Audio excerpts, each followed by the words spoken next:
Beautiful people, I'm here, Coach Christian. It's coffee time with Coach and Coach Brik. How you doing? How's everyone out there? that is what's up, the dynamic duo. We're gonna get right into Spartan because we just had chills. I just got chills before it came out of my mouth. We just had such a fantastic weekend, and we got to bring people into what we do that have never experienced something like this before, and we brought them in at possibly the most special time that you could participate in a Spartan race or something like that. Coffee. It was pretty epic. Weekend was gorgeous. Course was flat, dry, fast. It was a really good course to get your first experience in, I think. And starting with Friday, doing the obstacle specialist was great. It was a great opportunity to kind of go over things, and every little tweak that we had, I ended up using in the race. Every little tweak, and I saw some other people and some of the things that we were sharing, people using, and I was able to show some things on the course from what we learned. It was great. That's powerful. Then obviously I'm super grateful because for me to think that I was able to teach you something, that already blows my mind. You know what I mean? Because I feel like I learn so much from you all the time. So that's thank you, and that's amazing. But it just goes to speak on approaching things out of the box, thinking things through a little bit different. One of the things I bring up is the way I break down the obstacles, the way I break down coaching. I do because I was coaching both my daughter when she was only 6 or 7 and my mom when she was like in her 60s, and they both were getting a trifecta at the same time, So it was like, how do I break the information down for a little kid? Also, how do I break down the information and break through some fear factors for my mom? A lot of people see my mom, they're like Spartan Nona. Right. They think she's like this fit, badass, which she is. Yeah. But which she became. Yeah. She wasn't. There's this misconception that like baby champ is fit because she comes from a family of fit people. But me, my mom, my dad, my brother, all of us were overweight. We weren't fit at all. That's why that motorcycle accident really was like the saving grace. But yeah, such a fantastic Friday. If you guys want to know what we're talking about, Friday, the day before Spartan race, at a lot of the events, there's a Spartan obstacle specialist workshop. And in that workshop, and this weekend I had the opportunity to have my brother Brik with me as I was coaching the workshop. In the workshop, we walked the course and I put you guys through all the different obstacles. But not just that, we break the obstacles down a few different ways, right? Because there's going to be all kinds of levels of people, like you saw.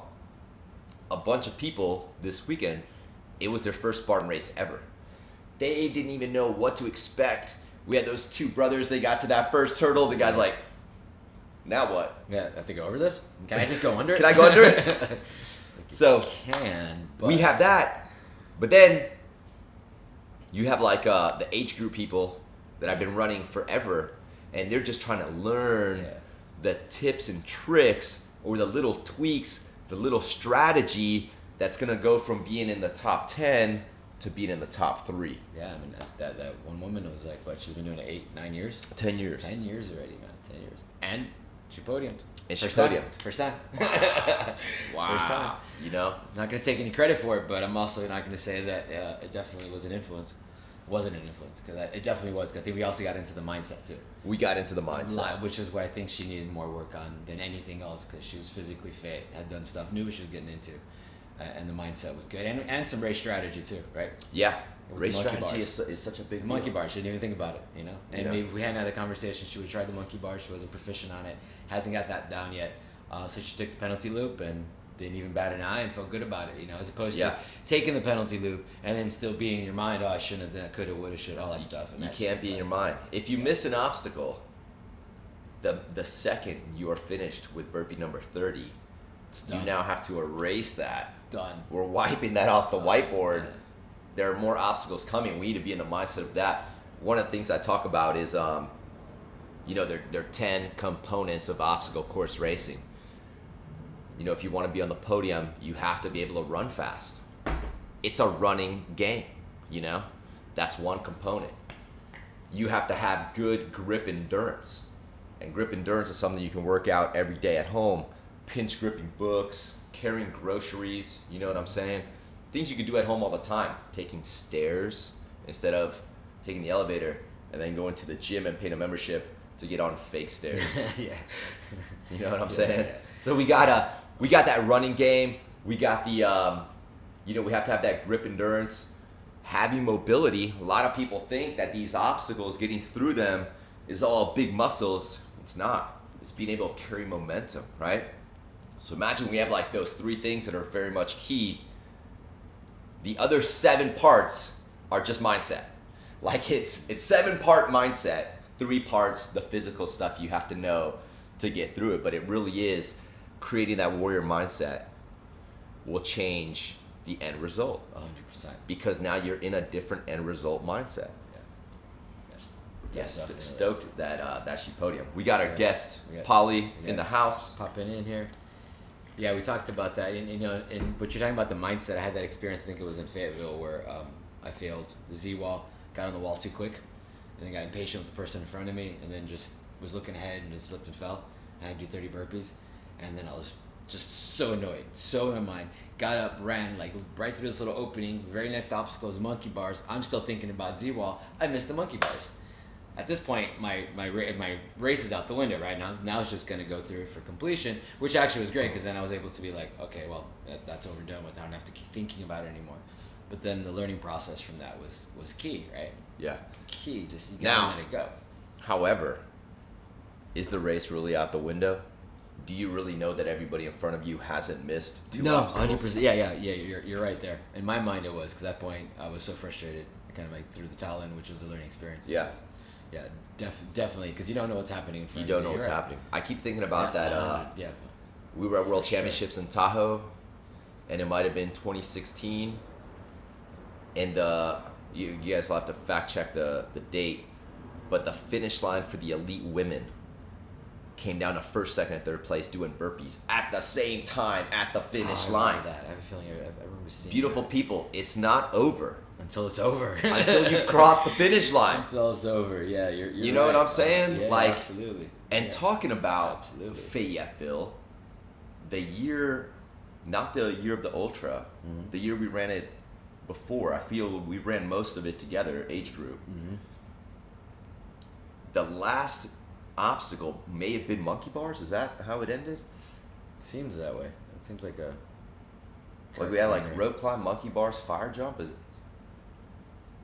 My point is, I digress. My point is, the last obstacle I think was monkey bars, and then there's the fire jump, and the timing chip. And I flew across the monkey bar as fast as I could. I wanted to catch a couple people in front of me. I didn't realize they were not in my age group anyway. But I passed these guys from the monkey bars to the timing chip. Like, guys, it ain't over. It ain't over until you have crossed the finish line. Yeah. It's not over at the obstacle before. It's not over so you get a good picture of the fire jump. If you're running open wave, I get it. Get a good picture. But you can do both. You get a good picture and still. You can. We know Flash does that all the time. All the time. Killer pics every single time. Fire jump. King. Yeah, definitely. He even does like some Elvis King it's kicks. Pretty impressive. And makes podium. All the time. All the time. This weekend especially. Yeah. 2nd place elite. First time. Man, yeah. what a killer, dude. Killer. That was what a killer. Outstanding. Definitely. And it's funny you say that because with the kids, it's always what we're doing too. It's like you don't stop until you cross the finish line. And you'll see kids do this consistently, but they'll start slowing down as they approach this finish line, and you see 1-2 people pass them. It's like that's frustrating to lose right at the very end like that because you're not doing the follow through. So, yeah, I digress and reword my statement. But in my mind at that moment, I didn't have that mindset. 100%. So then I got off the monkey bars and walked and kind of had to reassess with my own mind and learn how to put things in place. And I guess that's the learning. That's what I love about obstacle course racing. It's such a metaphor for life. It's such a metaphor for life. Completely. And to me, the penalty is the ultimate metaphor for life, right? I do burpees because it symbolizes every aspect of my life. You get knocked down, you can be a victim, or you can stand up and clap. Yeah. And that really is what happens. And that is what happens on the race course. You fail the spear throw, you fail, what do people fail? Whatever, Olympus. Or the Z-wall. Rope climb. The rope climb. You fail whatever it is you fail. You can either have failed the whole rest of the race, or you fall down, you get back up, and you clap about it. That's why we do those burpees. And move on. And move on. And quick, 'cause you gotta make up time now. You know? We find all sorts of ways to do burpees. We do burpees in every possible type of way. It really is something that hits me here. It means something to me, Yeah. And this weekend we had not only did we have the OCR, the specialist course, then we have the kids running Saturday morning. All our Spartan kids. We had a ton of kids out there, all our warrior kids, doing phenomenal podiums. The girls took home a lot of trophies this weekend, a lot of awards, and we had a lot of victories on the course. And what made me think of that kids right now, we're talking about it, was the burpees. Was that the course didn't have judges on all the obstacles. They were a little short-staffed on volunteers, which also makes me plant some seeds for future. You gotta, need some more volunteers. If you volunteer for a race, definitely volunteer for the kids' race, because they need help, especially in the morning competitive. But one of our kids was going through the Z-wall, back corner, no judges there, and I'm watching him from a distance, and he slips, misses the Z-wall, and just kind of like looks down at the ground, walks, drops, starts doing burpees. There's nobody there. There's nobody there. He could have easily just took off running. I mean, he didn't know I was there watching him, What is that? Integrity. It's the things and you then when do he did that, when no one's looking. I came out of nowhere, and I'm just like, praising him on that, because it's a huge win. Because that's the actual win. That's the win. That's the actual That's win. the win. That was 100%. To me, and had to share with his parents. I mean, I get a little emotional just thinking about it, because it's really like, it's what it's about, And then all around, and then you see the other kids and other people, and you see adults, going around obstacles and doing things and trying to cut corners and doing whatever they can, and that's that's okay for them, but that's not what we're teaching. That's not what I want for my kids and our kids overall. So the kids race was phenomenal, really, really good stuff. One of our girls, Julieta, took first by like darn near 10 minutes. I mean, just crushed it. She's savage. Just crushed it. And then what was great for me was seeing all our kids going through the course, no matter where they were in the race. You give them a pep talk, and there was just thumbs up, a smile. Just like they were doing what we had asked them to do, which was to have fun, and enjoy the course. It was a beautiful day, and the course was fun, and there was a lot of good people out there. There were a lot of good people. Especially, we bring up the kids thing a lot because we're two dads with kids, and we're into this sport, and our kids are. But it really is, there's so much adversity in obstacle course racing. Mm-hmm. There are obstacles literally everywhere on the course. A lot of times, especially for the kids, the actual terrain is the hardest obstacle. The kids' obstacles are not crazy like National Ninja League crazy. Yeah. Right? That's a different level. A lot of times the obstacle for these kids is like crawling through the water when it's like freezing cold, and low crawling through the mud, then having to try and climb a rope, which might be basic in the gym, but now their hands are wet, or their hands are cold. Some of these kids are just getting tossed in there without having any idea. Yeah. No skill set whatsoever. No one's ever, you don't teach climbing a rope in gym class anymore. So where do they get it? They just gotta get it on the fly in the course. Our kids don't, because they've been working on them, but there was a lot of that out there, and they get comfortable with being uncomfortable. A lot of kids just running and just not being used to that environment. For my experience with Sky, my daughter, this weekend, we've been training ninja so much for the last 2-3 months, getting ready for Worlds. Haven't been really running, and really been focusing on this other stuff. So when we came in, on the way up, I'm just like, look, don't have high expectations, because it's gonna be, we haven't been running. Just go out there, do your best. And I told her, like, look, physically you're capable, right? Cardio might be a little bit low, but you're gonna be able to do well in this race in your mind. you're gonna do well or not well in your mind, because you're gonna have to push through at points where you're just gonna want to stop moving and just start walking and doing things like that. And so we had that conversation. On the way up, we have our routine, our music, stuff that we do. Get there, time, warmed up, really calm. They all take off, and she's dead last. And I'm like, okay, well, that was expected. No big deal. And we go on, and then I go on with other kids, and there's a part where they go out behind the tree line. Yep. That's where all the By the sled lake. pull and the drag was, and the barbed wire and all that stuff. And then I don't know, because there's a 2-lap course, and then as they come out, probably like 10, 15 minutes later, she's like in the middle of the pack. And then throughout again, she ended up coming up 4th overall in her age group, which was great. So even with that, phenomenal. I was just like phenomenal. I was just like so proud of her, and I just kept telling her about it. And to her, it was just kind of like, okay, and every time, it was that. It's funny too, because we talked about spirit animals in the beginning, and she's like, tortoise, and I'm like, tortoise. I'm like, all right, slow and steady wins the race, right? Because I'm thinking jaguars and eagles and lions, and she busts out with tortoise. And I'm like, all right. Were you thinking eagle fangs? Yeah, I was thinking, yeah, exactly. Eagle fangs, exactly. And that was it. It was slow and steady, right? And she had her game plan, which is amazing. She's 8 years old, and she had a game plan. I'm just going to keep slow and steady, keep my pace up, and have a clean race, which is what she did, too. Yeah. Phenomenal. The kids thing is, we had a friend come out to help us, because the real highlight to me of this weekend wasn't the obstacle specialist workshop, and the kids race is amazing. Kids always.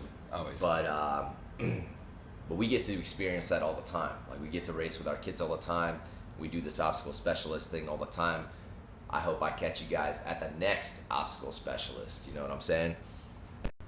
But really, the thing that chills again this weekend was we ran with Climb4Life. And Climb4Life is an organization, and it's led by Michael Newman, who's a buddy of ours. Jewish athlete.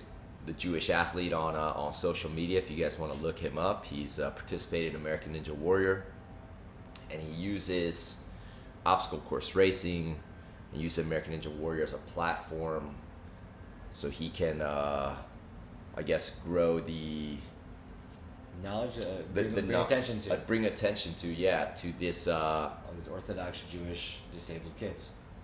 And that's what it is, Orthodox Jewish disabled kids, which, as you can imagine, is not on the front of anybody's mind. Right. At all. There's no big marathon. Nothing. For Orthodox disabled Jewish kids. No, not at all. But there is Climb4Life, and the kids are disabled in every different type of way. Yeah, every possible. I mean, they're blind, multiple sclerosis, muscular dystrophy, all kinds of different ailments.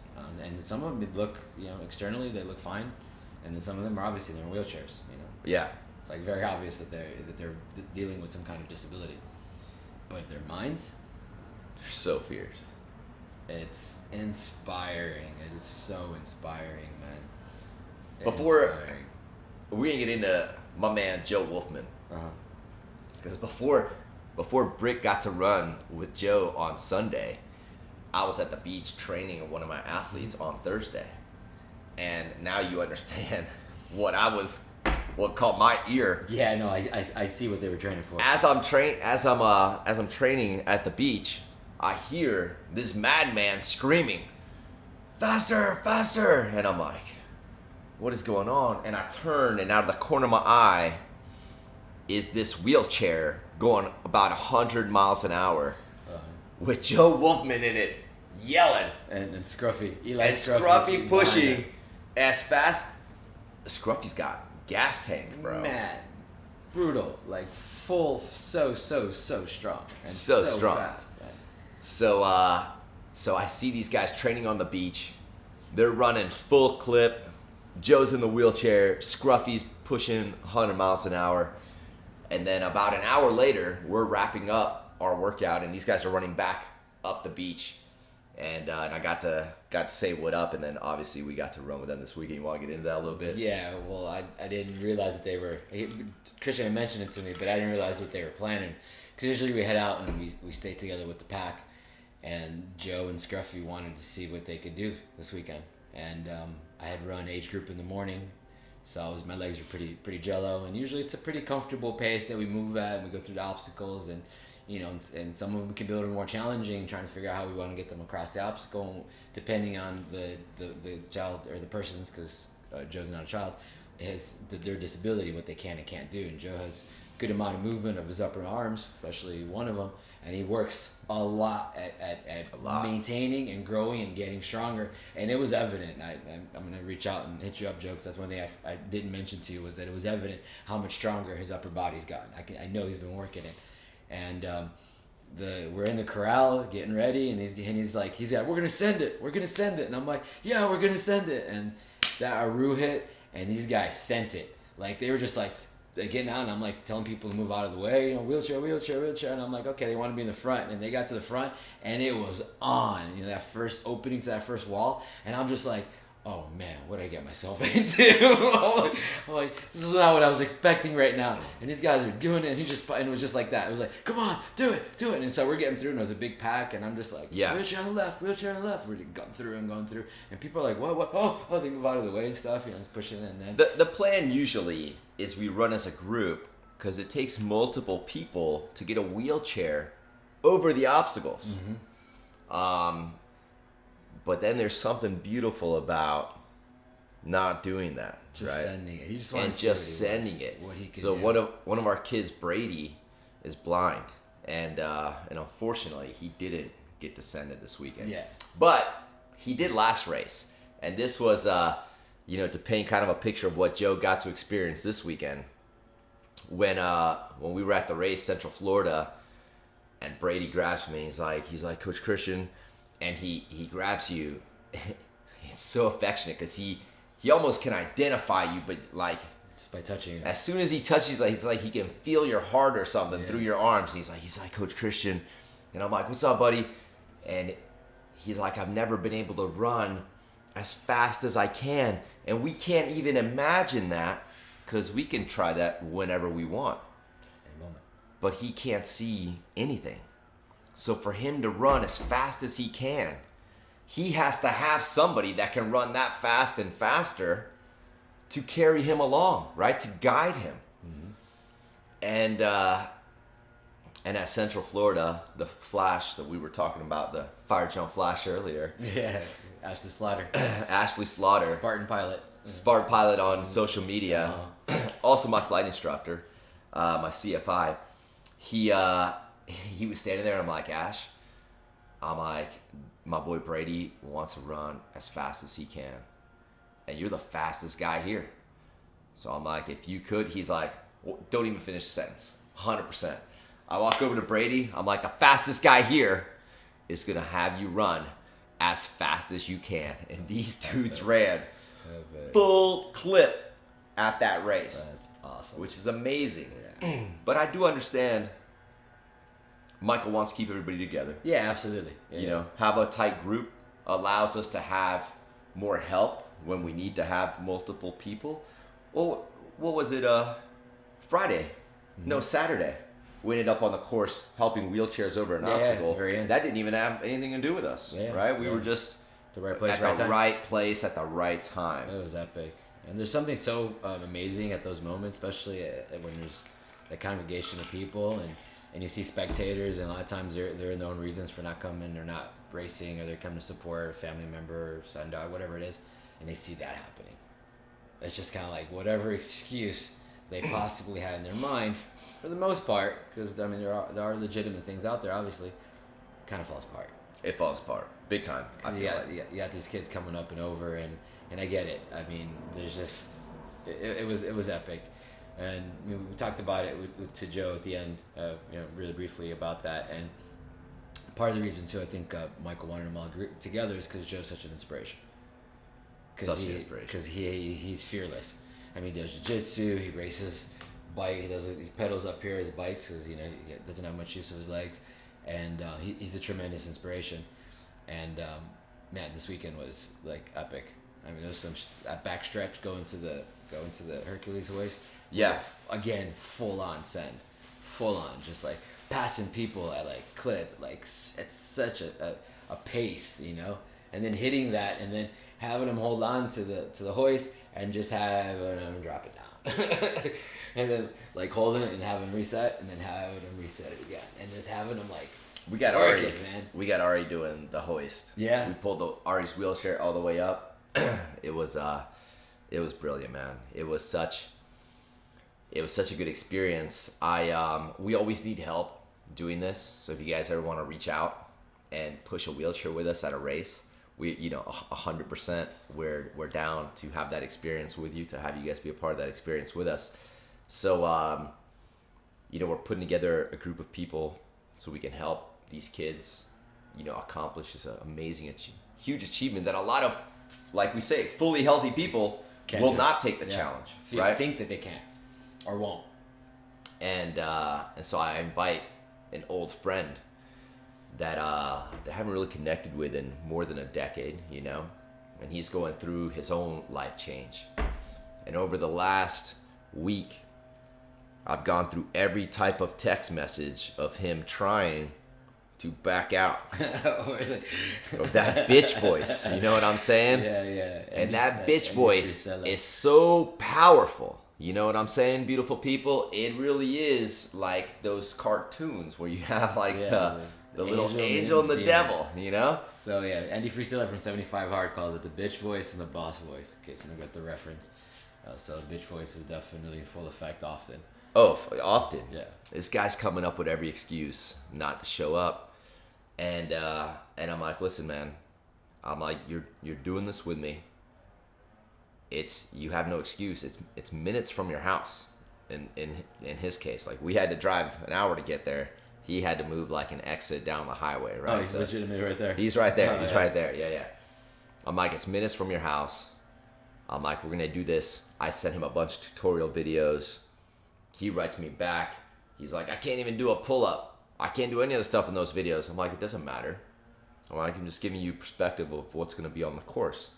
I'm like, when we get there, we're gonna get through everything as a team, right? Like as a team, people go to the race. There's like 100 people racing. The other 10,000 people are running the open wave. They're there for the camaraderie. They're there to help each other. They're there to go through this experience. The fire department had that whole group of people. Like offices will put together a whole group of people. You watching right now should put together a whole group of people. Start your own Spartan tribe. And I'm losing. Where was I going with that? Your bro Hector. Oh yeah. So I talk Hector into it, and he shows up to the race Sunday morning. And I go and get him registered, pick up the packet, and he's like, where are these kids? He's kind of antsy because he has all of these ideas in his mind framed up sort of negatively, right? Like he's more concerned about what he can't do than he is concerned about what he is able to do. And that's what I care about. I don't care what you can't do. Show me what you can do. You know what I'm saying? And I'll be there to help you at the places where you can't. Yeah. You know what I'm saying? That's why we have a team. That's why I feel like that word tribe is lost its meaning. But you know what I'm saying? Yeah, definitely. That's our clique, our crew. We have that crew. Our band. We have band. We always have band references. Yeah. We have our band of brothers because we're going to get through everything as a team. If I put you in a room with a tiger, you are dinner. I put us all in a room with a tiger. That tiger's dinner. Yeah. And I'm wearing a tiger fur coat. You know what I'm saying? It's King. Different. It's different. So Hector comes out there with us. He's pushing my boy Ari with me. So my boy Ari, this amazing kid. Ari's a big dude. You know what I'm saying? So, and we don't have a gangster wheelchair. Not yet. We will at the next race. We don't have a gangster wheelchair for Ari. So every time we're rolling over rocks, his wheelchair, the front wheels will catch. He almost goes flying, so we have to rock him back. We have to go through this whole thing. But this few hours on the course has completely changed Hector's life.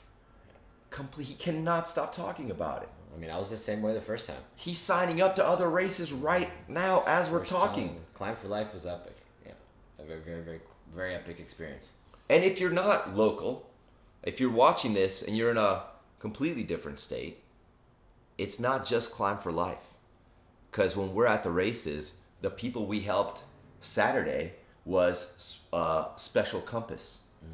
And then there's Earl's group, Project Enduring Warriors. Yeah. More Heart Than Scars. Yeah, that's another. There's chills, bro. Chills. There's a lot of groups out there. There's a lot of groups out there. And if you want to be a part of something bigger than yourself, the reward is you can't put a price on it. It's the things money can't buy. And you don't even know what it is until you go through it. Like that way, you don't know how it's going to impact you. And the best part was that whatever ideas Hector had before we got on that start line, I can't do this, I can't do that. Gone. He left with, I'm doing this, I'm doing that. I can. Man, so powerful, so powerful. We talk about this kid Brady. You know, Brady's blind. He has the heart of a lion. And we talk about blind faith. You hear that term all of the time. Blind faith. What does that mean? Blind faith is when you see a child who is actually blind doing monkey bars. Because he can only believe that the bars are there and he's swinging and reaching for things he cannot see. And then we make excuses why we don't even get on the monkey bars and start to attempt the obstacle because we're afraid we're going to fail. What is it going to look like if these people see me fail? Yeah. And that's legitimate. I mean, that's a legitimate fear we've allowed to be built up in our minds. I know in the beginning, it's like you always want to put your best face forward, your best foot forward, however that is. But when you juxtapose that to a situation like this, you're just like, that's ego. That's ego. That's just straight up ego. I don't want to look bad or I want to be. It's just like, no, there's somebody that ego is not even part of the factor. He just wants to experience it. He just wants to, like when we were going through the monkey on the rings, and Joe's like grabbing the rings, and then we're letting him hang on the rings and just moving him on to the next. Tell me the truth. Did he do pull-ups on some of those rings? He did. Ha! I knew it. I knew it. He did. Yeah. Not enough to just go through the rings. No. And mind you, things didn't work out because, and we're working on it. We are not 1,000% super organized with taking off. Those other groups we mentioned earlier, those guys are professionals. Yeah, they got it down. More Heart Than Scars, they got it dialed. Yeah, straight. We don't have it dialed just yet. We're going to get our wheelchairs dialed. We're going to get the process dialed. We're doing 100% to the best of our ability, and we're learning a lot how we're getting it done. But, in my truck, I had a speed ruck and a weight vest for Joe because Joe had hit me up a week before the event. And he was like, I really want to push myself. And when I'm not in the wheelchair, when I'm on the overhead obstacles, he wanted to wear the weight vest, a 20-pound plate carrier, a weight vest to challenge himself. I want you guys to think about that. A lot of times we're afraid to do things because it's hard. I tell you guys to move in an attitude of gratitude. This guy wants to be out there. He's in a wheelchair, but the things he can do when he gets on the rings, when he gets on the monkey bars, he does pull-ups at the end. Yeah. He wants to wear a weighted vest when he's on the overhead stuff. Yeah. Bro, such an inspiration, man. Man. Him up against the helix, just hold on to the sides, just having him hold up. And the rope climb too. That's the other thing that we came up with some ideas because rope climb gets pretty high up there. Yeah. How did you manage that? I wish I was there when you guys got there. What I had him do was hold himself up on the rope full on, and then we moved him up and we got him as high as we could get him within reason, within reach. And then we brought him down, and then I deduced for next time we're going to do a harness up and over the trussing on top. Around his waist. A belay harness. Way he can, and if he has a failure at that point, we can control his We catch him. Yeah, Fire. right? Exactly. Thought about that at the end. We were just like always ready planning for the next one, which is what I'm saying. It's like, it's a work in progress. Oh, we got that 100% next time. Yeah, right. That's what I'm saying. Man. That works great for all the kids. That works great. Here's for what's all up. the kids with them. we obviously don't have like professional editing. This is me and Brik on an iPhone. That's how we kick this. But we're gonna try and edit in right here. Tell me when. You're good. We're gonna edit in right here a photo of Brady. I don't know if I have a photo. I don't know if I have a video, but I'm gonna put it in this video at some point so you guys can see Brady did the rope climb blind. Goes all the way to the top. Now because he can't see, he has to feel things out differently. He took his shoes off so he could feel the rope better, and he was using 2 ropes because that allows him to kind of navigate things different. So my man, blind, no shoes, got all the way to the rope climb, and dude, Brik, it was unbelievable. Unbelievable to see. Wow. Hopefully I was able to edit that in, and if not, just take my word for it. It's unbelievable. Might have to put it up. Yeah. No, I think I have, I'll figure it out how to do that. But dude, absolutely unbelievable. And that's why I talk about moving with an attitude of gratitude all the time. This is all we got, people. You know what I'm saying? All we have that people can't take away from you is your body. And it's up to you to maintain it. You can make it a race car. You can make it a piece of shit falling apart. A jalopy, full on. It's up to you. It's up to you. And here's the good news. You can start right now. You can start right now. I don't give a shit if you're 70 years old. My mom didn't start working out till she was in her 60s. You can start right now. And before you know it, you can be the person that you imagined other people could be, but you didn't believe for yourself. That's what's real.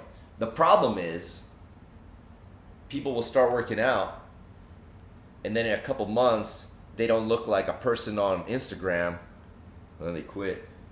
But it doesn't take a couple months. We overestimate what we can do in a couple months. We underestimate what we can do in a couple years.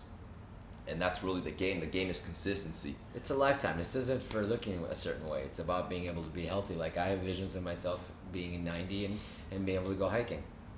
100%. And just to be able to navigate my own home, my own environment. I don't want to be 90 years old and be in a wheelchair because I didn't use it. I mean, whatever my destiny is, it is, and I understand that. But whatever I can influence on it, I'm going to influence on it. Like with these kids, man, those are the cards they were dealt. However, they take a lot of them were born this way. It was something consistent, constant theme through a lot of them as they were born with these disabilities. A lot of them, so they don't know any other way, and here they are doing the best they can with what Creator gave them. So here we're doing the same thing. And the other thing that's I think it's great is how many people in their circle. The moms, parents. I was about to bring up Jen and Leia. Go. I was about to bring them up. How it's impacting their lives, right? How like the moms and dads and uncles and cousins and the younger siblings, and how they're all like they're the ones, especially the ones that have full capacity, full capability. How they're beginning to change their lives. Yeah. Right? Go ahead. We this is our third. Is this our third race with these guys? Yeah, it's our third. This is our third race with these guys, and before the last race, every year, Memorial Day weekend, we do Murph.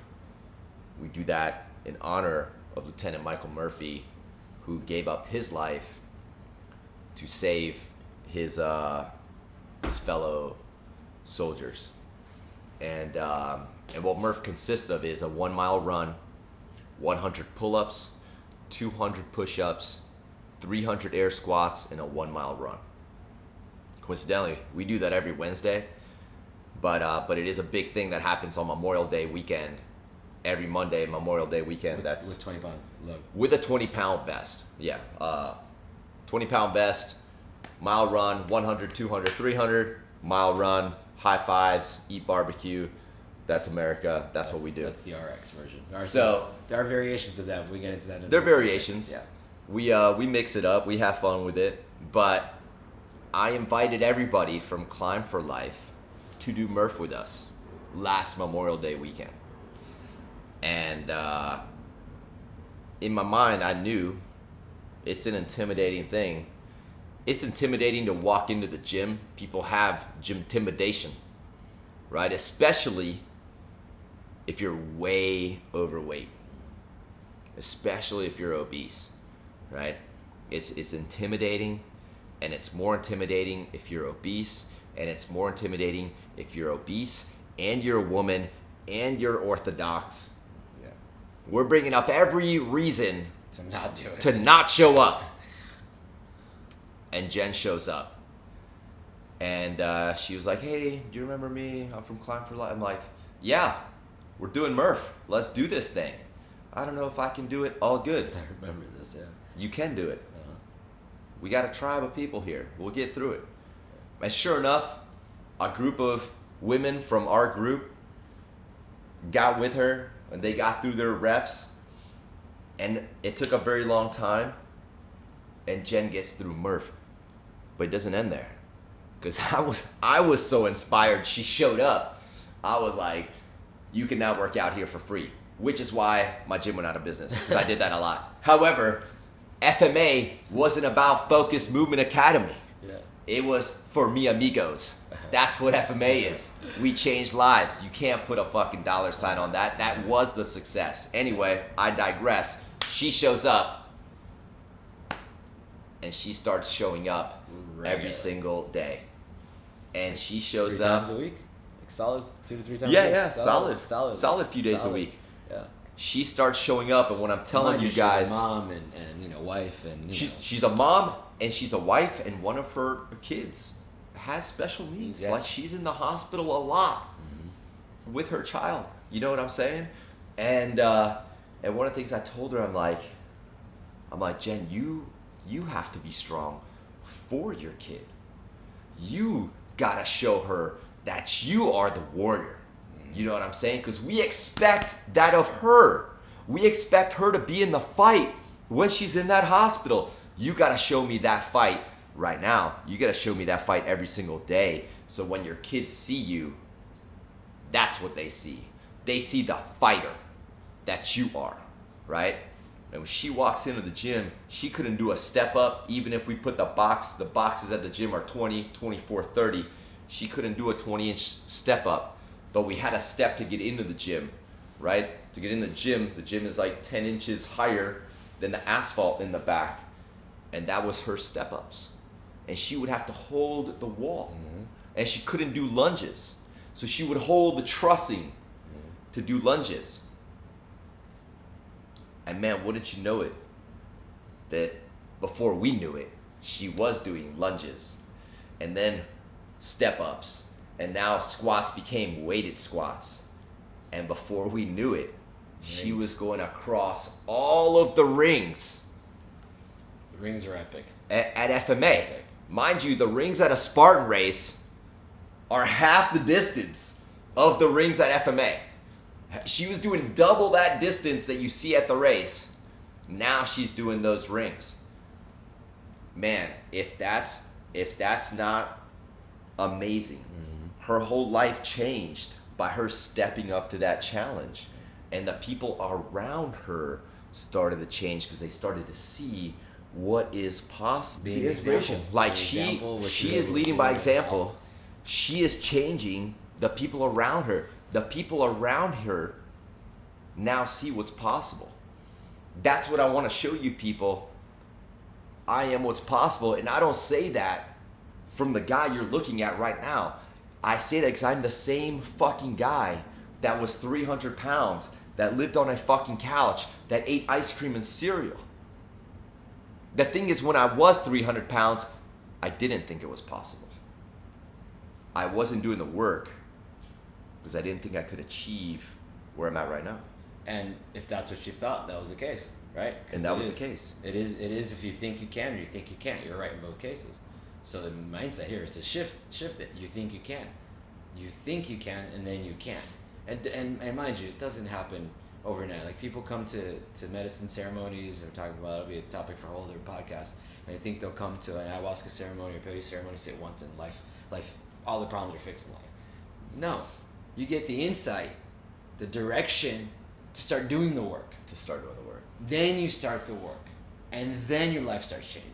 And it could be baby steps. I always think of that movie with Bill Murray. It's baby steps, baby steps, baby steps. And eventually you notice it's like with Jen on the rings. It's like the day before that she pulled the rings off for the first time, she was slipping and falling. She's like, I don't think I can do this. I'm like, Jen, you can't say I can't. And she'd laugh and get up. And then the next day she came in, all of a sudden she busted out half the rings. I was just like, Dave and I were just looking at each other like, did that just happen? That just happened. And her look of disbelief in her face. Of Like her own disbelief. Even though she had been working at it. Still, because the mind is so powerful, right? So you're talking about, like, when we work with kids, and I always say this, I have an 8-year-old child in front of me. No matter how bad the programming is, the most it can be is 8 years old. 8-year-old programming. As opposed to a 48-year-old who's been thinking that way for 40 years, right? And has life experiences to back up, oh, it doesn't do this because of X, Y, and Z, right? Those are hard to break through. So there's more chipping away, there's more baby steps required. But it can be done. It just requires desire to do so. And the heart. And then all of a sudden, here she is. She's been an example for her community, especially in a community like a Jewish Orthodox community where women have a certain role that they have to sit and they play in. And we had those experiences even with the girls coming to the gym. We had to have the girl coaches. Only the girls help them, right? Yeah. The whole thing, and they're not really. It's not something that in some parts of that community that's really celebrated to do that. And these girls are being do that. And what better way to do that than through a mom that is going through a transformation in her life, to be able to set that example and be the change you want to see, right? That's it. That's an adage that's out there. It's something that you hear all the time, but I live by that every single time. You want someone to hold the door open for you, then you're gonna have to hold the door open for someone and not get pissed off when 10 people walk through that door. It's happened to me a ton of times. I'm at the grocery store, I'm just like, I guess I'm the valet today. Someone will high five me, someone will thank me, and then I know that person's gonna do it again. And that's the way all of this stuff is. 100%. I had an emotional moment at the end of the race, and it actually didn't involve all the kids. Mm-hmm. I talk a lot about Ari because he's my dude, and I push his wheelchair with the help of everybody else. It's not like I do this shit on my own, obviously. Even though Scruffy with Joe pushed like 98% of the time. Yeah, like, Scruffy's a different thing. Yeah. Scruffy and Joe, that's their clique. They train together. These guys are climbing the Mount Everest one day together. I see it. Oh, for certain, bro. Oh, yeah. Anyway, go on. Hopefully they make it. If not, we gotta try to yeah, we have to go guys get off. Wim Hof style, barefoot. You're at the end of the race. Yeah, I'm just trying to say without getting choked up, but Ari's mom is she is overweight, and every time we've done these runs with Ari, she's always just been at the finish line. Take care of Ari, take care. I'm like, Leia, I got this shit. I'm obviously taking care of him. Like, don't worry about it. And the one thing that I harped on her about was, when are you gonna do this shit? When are you gonna lead by example? And she's lost 27 pounds. Amazing. But more amazing is she was with us the entire race. She did the whole race. Mind you, when you think you earned your medal yesterday and you're doing the Medal Monday post today, I'm not saying you didn't earn it. I'm saying if you had to wear a weight vest that was 150 pounds more than what you wear right now, you would have a different understanding of earned. You know what I'm saying? Yeah. She's that much overweight. And that wasn't an excuse to stop. That was, I've already lost 27 pounds. We're not stopping here. Yeah. And she did that entire thing. And when she got over that last A-frame cargo, it gave me a hug. I was like, man. It was awesome. At the top of the A-frame, Jen was one of the last ones because she waited for everyone to go. Yeah. You know how she is. She's very, very humble. And she's climbing up, and she gets up to the top, and she's like, you can hear her voice is trembling a little bit. And she's like, I'm scared. And I'm like, I got you right here. And I got you right here. And she's like, and she looks over, and she goes like, can you see her? Like, she relaxes for a moment. She goes, all right, just knowing that you're here, I feel more relaxed. I'm like, that's just in your mind. Because you can do this, but feel relaxed because I got you. And then she got over there really quickly, and then she picked up the pace a little bit coming down, and ended it with just the smile, and then over the fire jump we go, and medals. Lost some leg hairs. Yeah, so lost some leg hairs. You didn't get a fit aid at the end. Already lost some leg hairs. Guys, Sorry. You can't run out of Fit 8. You just can't do that. I'm still laughing at the look of disbelief in your face. You're like, what? No, there's no Fit 8? I thought they were messing with me. Yeah, no, they gave out too many during the day, but that's, we're digressing here. Rabbit trail. We are rabbit trailing. Man, family, phenomenal weekend. There's other stuff we want to talk to. I think we'll just keep some of that for the next episode so we can get into that maybe a little bit deeper, because this weekend was about There was so much this weekend. It's hard to get into. Things we do want to get into next time for Monday. We definitely get into. Right. My man was at Vision Quest. Yeah. And that probably is going to be a episode all on its own. It can be, yeah. I think possibly. Maybe we'll have a guest come in too. We'll talk about some things. We wanted to touch on Spartan Combat. We could touch on that actually real quick, because the thing I do want to talk about is something that we brought up earlier in this podcast. A lot of times we're unwilling to try things because we're afraid of how we're going to look.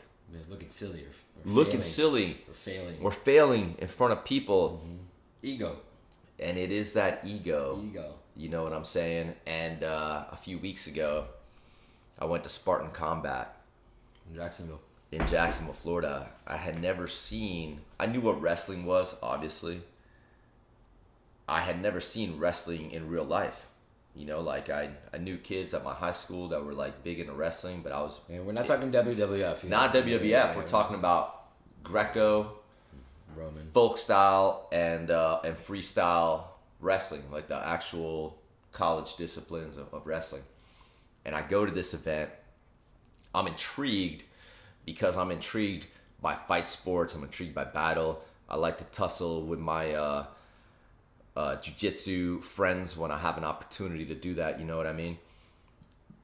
And I walked in there and I asked the guy, Adam, putting on the event, I'm like, I know I didn't qualify for nationals, obviously.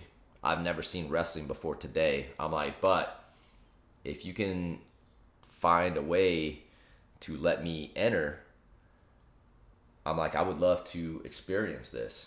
He thought I was nuts, followed by thinking I was very, very much nuts. But he's like, I will get you signed up if you're serious, and I will find someone to let you borrow a pair of shoes.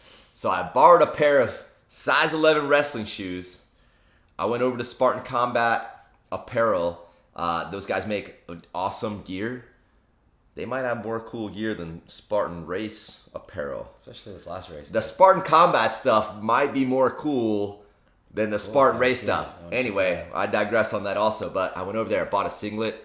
For the record, I look fucking great in a singlet. and I threw down. And I lost immediately, right? Because I didn't even understand the rules fully. However, I learned a lot. And I thought it was such a great opportunity. The guy I got to wrestle with, that's his whole deal. Right? That's his thing, you know? So I'm not ashamed. I got pinned by a guy who's been wrestling as a career for 30 years. I didn't expect anything other than that. But I got to experience something at a very high level with a guy who's at the highest level of his own game. And that was awesome. And then the way that the brackets break down, I got to wrestle again later in the day. And this time I had a little better understanding of what was going on. And I got to utilize some of the movement that I understand better. So I made it to past the first round and into the second round. And that was also a great experience. And I got tapped at that time also. Or pinned, not tapped. Yeah. It's about pins. But my point with that is, I didn't go out there because I'm the best wrestler in the world. I am very factually the worst wrestler in the world. I didn't even know the fucking rules until Johnny Waite, thank you Johnny, broke down some of this stuff for me on the mat as we were cleaning up. So Crash course. My point is, people, always be a white belt. Yeah. Always go out and experience something new. We talked about this. We talk about it all the time. If you are the smartest person in the room, that's exactly what I was thinking of. You are in the wrong room. You're in the wrong room. I am constantly the dumbest person in the room. I surround myself with people that are going to bring me up all of the time, right? I don't need to be in a room where I am the smartest guy in there. I'm not trying to boost my ego. Yeah. I'm trying to learn from all the people that are better than me at different things, all the little takeaways I can get. And I'm not afraid of failure. I embrace it. I embraced it at that wrestling event. It was awesome. It was so great actually to see. Not the first round I got pinned immediately. I didn't understand anything. But the second time to get to be in the battle and kind of think my way through it, like that was so fantastic. And Joe Wolfman is calling us on the phone right now. So let's wrap up this podcast and let's pick up the phone for Joe Wolfman, baby. You got it. Out. Out.